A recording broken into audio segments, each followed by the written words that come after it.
Imana itekerereza mu bumwe budasa.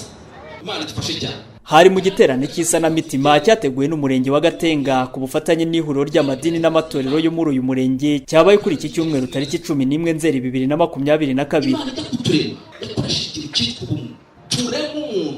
Turemu Imana bekoze yonyine. Icyo kintu Imana yifuza ko indangagaciro yinjira mu muntu wari wese. Ni igiterane cyari gifite insanganyamatsiko igira iti uruhare rw'isanamitima mu rugendo rw'ubumwe n'ubwiyunge. Isanamitima uwo murimo dukora, umurimo w'itorero, umurimo w'abizera twese rizadufasha kwemera no kwakira amateka y'ibyatubayeho n'ingaruka zabyo.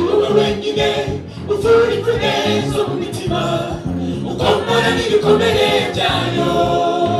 Umunyamabanga nshingwabikorwa w'umurenge wa Gatenga Mugisha Emmanuel avuga ko ari mu rwego rwo kurushaho kubaka ubumwe hagati y'abakoze Jenoside yakorewe Abatutsi mu 1994 n'abayirokotse bo muri uyu murenge kugira ngo bafatanyirize hamwe kugera ku iterambere. Mu by'ukuri umurenge wacu ufite tugari tune, ari akagari kagaragayemo ubwicanyi cyane ka Nyarurama. Niyo mpamvu mubona twaje muri kino gice, harimo abantu benshi bafunguwe bemeye icyaha, tugira ngo rero mu by'ukuri tubahindure biyumvanemo n'abacitse ku icumu bajyanemo mu iterambere. Dore n'ikivugo cy'umurenge wacu kigira kiti turabatarushwa kandi tujyanemo nta usigaye inyuma. Kubikora binyuze mu giterane, mu by'ukuri buriya abanyarwanda benshi bemera amadini.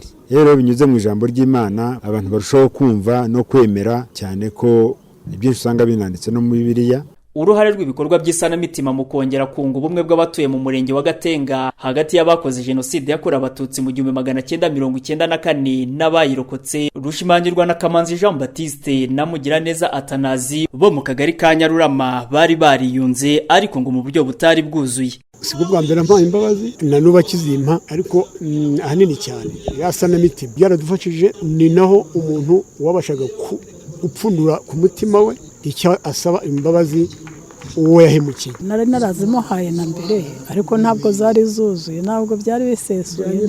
Nabohokagaho gake ubundi byaturutse mu mugongo hose bivamo biragenda. Ubu ndasingiza Imana. Noneho narongeye nsubira muri korali, ubu ndaririmba dusabana mu ndirimbo. Mu kagari ka Nyarurama mu murenge wa Gatenga abaturage basaga 100 bamaze kugerwaho n'izi gahunda z'isanamitima, ndetse izo gahunda ngo zizakomeza no mu tundi tugari twose tugize uyu murenge. Muri urwo rugendo hanafunguwe kandi iriba ryiswe iriba ry'amahoro riri mu kagari ka Nyarurama. Ni iriba rya koperative ihuriweho n'abagize uruhare muri Jenoside yakorewe Abatutsi n'abayirokotse bo muri ako kagari ka Nyarurama.